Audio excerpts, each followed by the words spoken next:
bonjour, bonsoir, bon après-midi.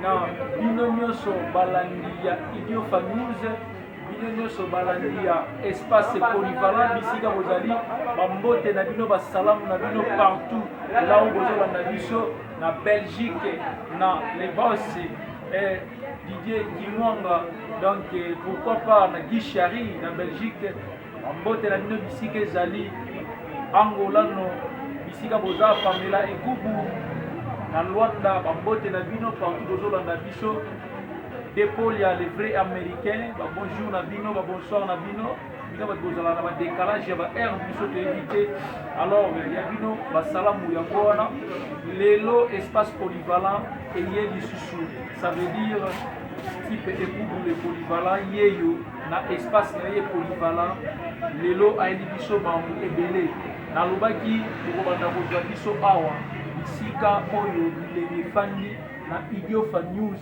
veut dire Idiofa News contre espace polyvalent awa nde makambo bisika makambo evandi awa nde okobanda kozwa type Ekubu le polyvalent oyo bino ndeko donc oyo azalaka na complexe. Aujourd'hui aussi nous allons être sans complexe, nous n'allons pas avoir de complexe. Les autres Goloba, Balang Nyoso qui Congo, qui Bunda, Nyoso Bet Katouba parce que Bet Kele la Katia Bon la Beto. Micro Nico, je salue en passant mon vieux Nico là, Mafuta, et pourquoi pas mon vieux fiston Mwaketi. Yabino Tipe, Yabino Leki Yeyo, na Katia espace polyvalent. Alors Lelo, toyeli bino sangonini lelo bokomona ndenge nini confinement ezo passé na kati ya mboka na biso Idiofa ndenge nini confinement ezo se passé na ba différents domaines na ba différents marchés. Bon, ensemble toko découvrir lelo tokokende na kati ya Wenze, tokokende na grand marché, tokokende na marché central na biso kotala ndenge nini confinement ezo se passé kuna ndenge nini ba vente ezali tokoleka na ba bisika nyonso oyo baza na ba activité ya vente tokomona elongo na ba oyo bakendaka na ba oyo baza na biso sur place na Idiofa toyeba ndenge nini ba période oyo eza traversé na kati ya mboka na biso ndenge nini ba période oyo eza traversé na ba mama na biso batekaka banyama tokomona mpe ba mama na biso bakayabu ndenge nini confinement ezo se passé par na bango et puis tokozwa na micro baladere ya type Ekubu le polyvalent moko oyo tokutana na ye mpona koyeba ndenge nini baconfinement ezo se passé.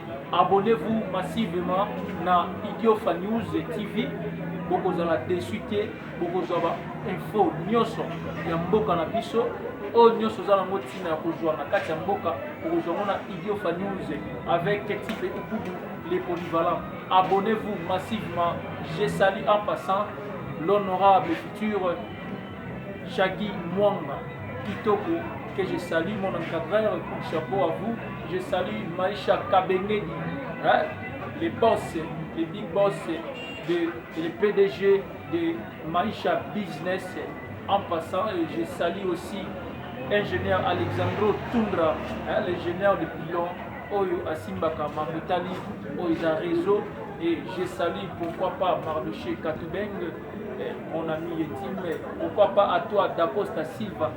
Vos salutations, botala sous Idiofa, ndenge et comment on a na occasion à polyvalent pour bandakumona ndenge nini Idiofa et comment ndenge nini ezokende awa nde kozwa polyvalent awa na Idiofa News kozwa polyvalent nde awa bokomona ye awa bobandoza ba news nyonso awa Idiofa News polyvalent espace polyvalent yango oyo numéro eza affiché na se obanda kozwa oyo nyonso eza ba information soki oza na ntina omona lisusu mapela tokokende tokomi na mapela omona lisusu mapela benome konda bamputu ntama bana Idiofa bana nchi bana ya mputu kala ngena mfunu ngemo na dia musanga di polyvalent ila numéro ke pana obengi biso oyebisi biso non naza na posa ya komona yango sur site ou soit sur chaîne tokoprésente bino yango. Alors lelo tozokota na bino nde tozi koloba na kati ya wenze totala oyo ezali bakonfinement comment se passé na kati ya wenze ensemble tozokende kilini kongo tikno na kati. Je salue les mikilistes Asta et Bobombila, Joël Sakou na Lubumbashi, à toi de gros bisous aussi, et je salue aussi pourquoi pas toi Jolas Mafuta Sika Ozali, héritier Imbiolo Apoka Kiriba, je vous salue Sika Ozali, Botala Susu Nekoma, allons-y na Wenze, c'est parti, amen.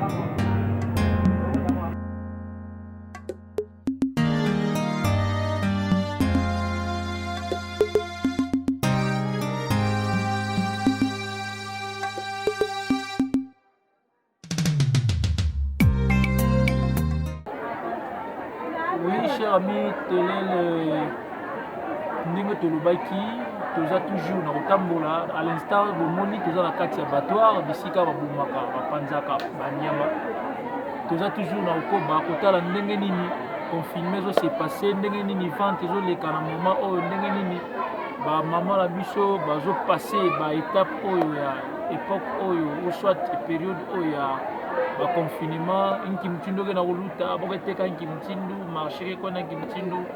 Alors à l'instant beti na mama. Bonjour maman. Bonjour papa. Ibwenge. Mwembote. Alors so mabetu nkimtindu be na traverser période na kati ya zana. En tout cas période était na traverser période moshi ya mpasi.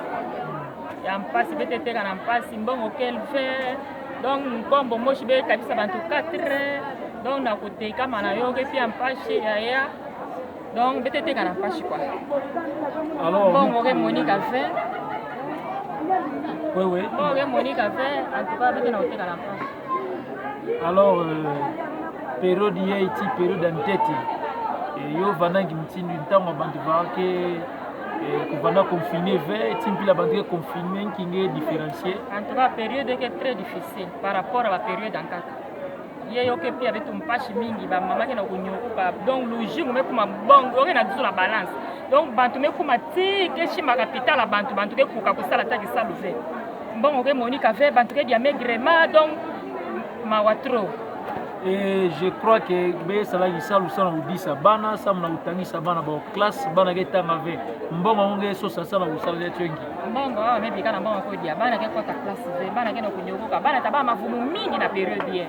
Donc bana ke tavana na ba problème mingi na période ye bo futura ka bo kangola ka ba classe bantu bana botanga. OK, merci beaucoup maman Jinenge Tressa maman Félix Koyanzadi na batwa voilà yino kuvandaka maman Félix Koyanzadi na batwa toujours les cas toujours toujours tamboula totala isusu baninga mususu ndenge ni activité na bango ezo passer à suivre. Merci.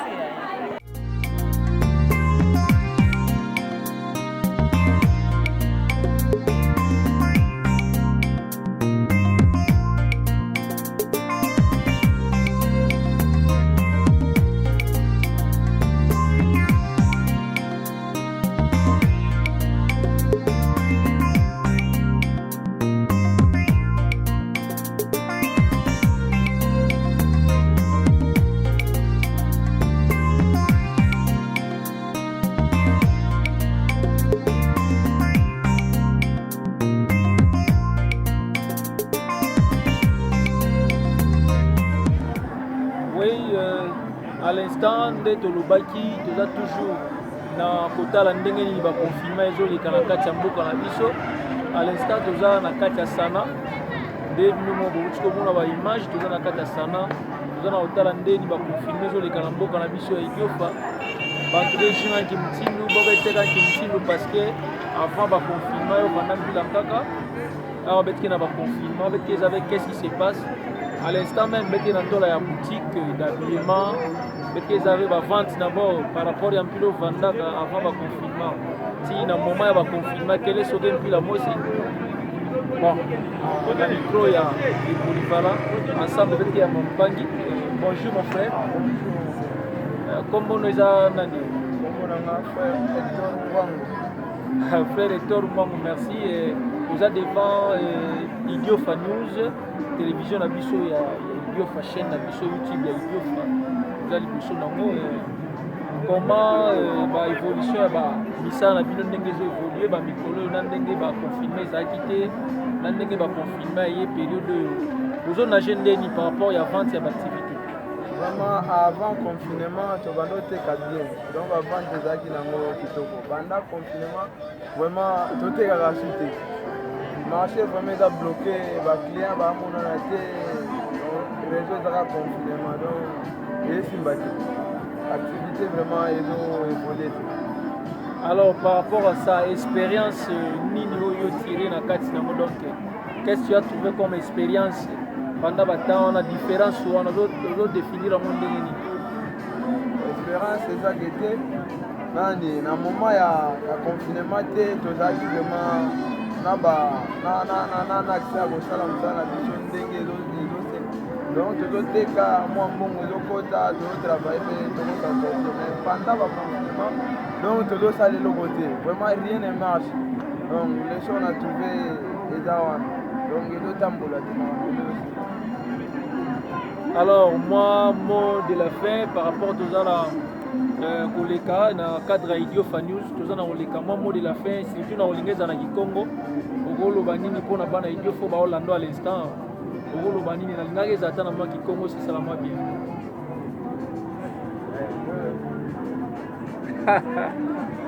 Kikongo demi na bezo na olembe ngolo non mama na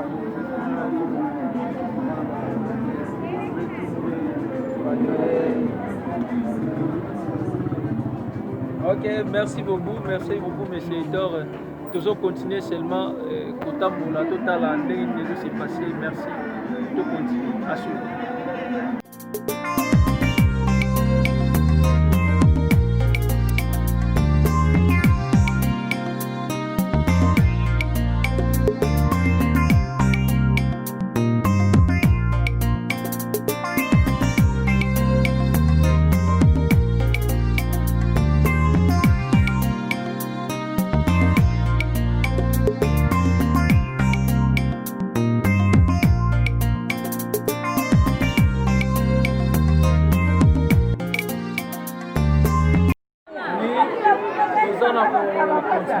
Continuer na uzaba comment va confirmer passer na zandu comment va période que passer na zandu à l'instant betela ba maman na bete ke kama kayabu borason betu kimtinu pi période ya confirmer que passer na bona kota makayabu awa bete na maman bonjour Jina nani mama oloba lingala Kikongo français to nini oloba la nini to bonjour OK maman Irène ndeni ni va confirmer que passer par la demande de c'est pas maintenant on va banger ba ka ba mais faut ba ya ba ça passe mais kana grâce à Nzambe la mutima mais ça passe ça passe. Alors j'espère que différence c'est ça entre la ndenge bozali ya liboso na ndenge boza awa différence c'est ça ni qu'est-ce qui ne va pas ni les autres marchés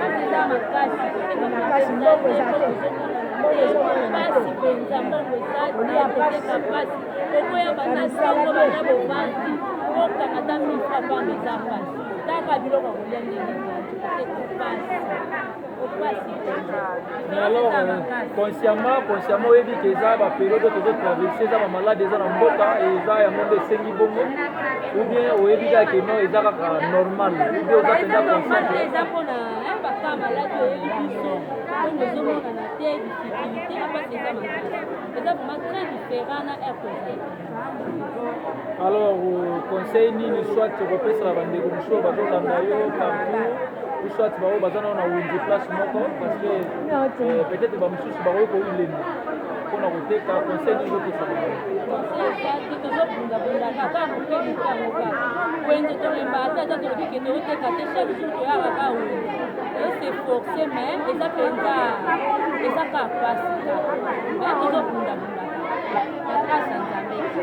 Mama est-ce que na kima ruika par rapport ya ba période avec traversée ya ba confinement ngeta yikangi basi kampi na mama metu bakaba mpasha ngoya ibeto mpasha ngo dala mpina bete botanga mazingira ate na bana ni bazaya bon ten vati ba kamya mama virus corona ya ba tukota ve muki vers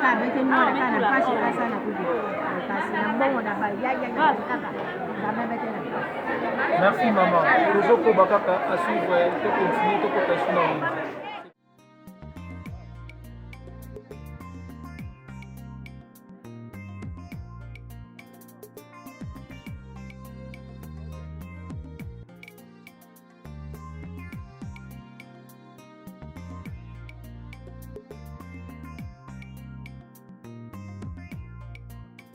À l'instant, avec la casquette, les gens nous avec la Utambula, avec maintenant la maison il y a divers. Ah, avec mon papa, avec qui est dans le Teka, avec les autres là-bas, qui me marché que l'autre en période de confinement, et qui me période qui n'a se passé na ngambo na bo. Mbote papa. Mbote papa. Awa zano ke kayo bien, activité ke kayo bien, ni makendo ka bien. Client malgré mbongo ke mwana na ve, mais moi beke na bukwena na butega. Alors comment différence n'engage ça là par rapport à ntango ba confinement ou vanda veti ntango ba confinement mais tout ça période yeti na ntango qui différence ngé ça là par rapport à l'activité na yo.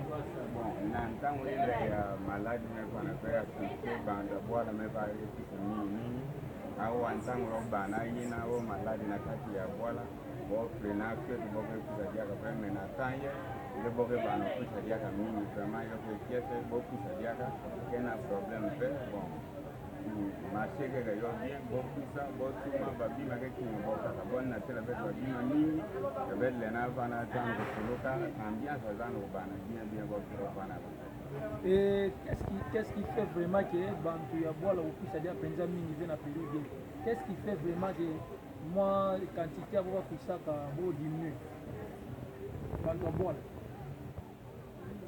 ba miki ke sala penza ndiko kusa 20 mingi na période ndila bo kusa ko bon ba tange bon ki na ba sala na bo bilanga te bana bon ba sala na quantité ya ba mama ke sala na niveau ya bola oyina ambiance tout mais pas un pina na ba tange bo ke sala bo pina ina mo na de batan ya ba bobe kusami ntango ya ba produit kemi au ba produit mais kusa mana yobe pesa bo mpaki na kwamba mjana bwala na kukusa bobe la belle ya ba.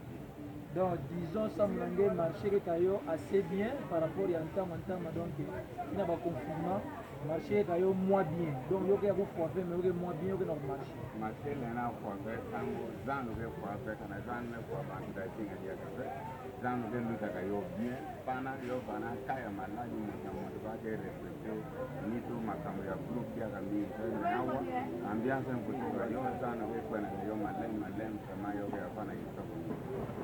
Bon, merci, qui Salambote, qui Lumbote, bonne continuité ensemble. Merci, qui Salambote. Merci, à suivre.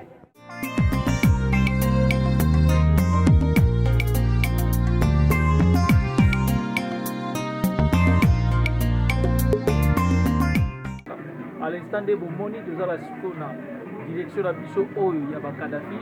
Nous avons des collaborations de Kadhafi. Alors, il y a des confinement, ils ont période ezoleka ndenge nini azopase baétape oyo na côté vente ezoleka ndenge baninga kopesa kombo na yo eza nani sivile bon nga komonanga alpha abdasine Kadhafi awa oyo lasa asali bo papeti tozala lelo nalobi mais eloko nasala remarke banda molobaki maladi banda bato batosa mibeko yango ti lelo oyo toza bien tomoni mpe ke bato bazotosa yango maladi yango mpe ekomi na suka mais tocomprendre te vraiment ezala bamboka ezala baplace mosusu relation eza su te na biso to bamikiaki ekoti bapasi ekoti nayebi te bokorapele bato wana kunaka ete makambo komi ochange po bakokisa kimia vraiment tovivre bien te apart ça elo mosusu eza te. Alors période yango na kote koteka ezoleka nde nini situation eza nanu te situation eza nanu pepe te par rapport bato oyo komwa eko wana déjà nanu bakima ouais karaté ezosila quand même so esi vraiment tokosepela fort.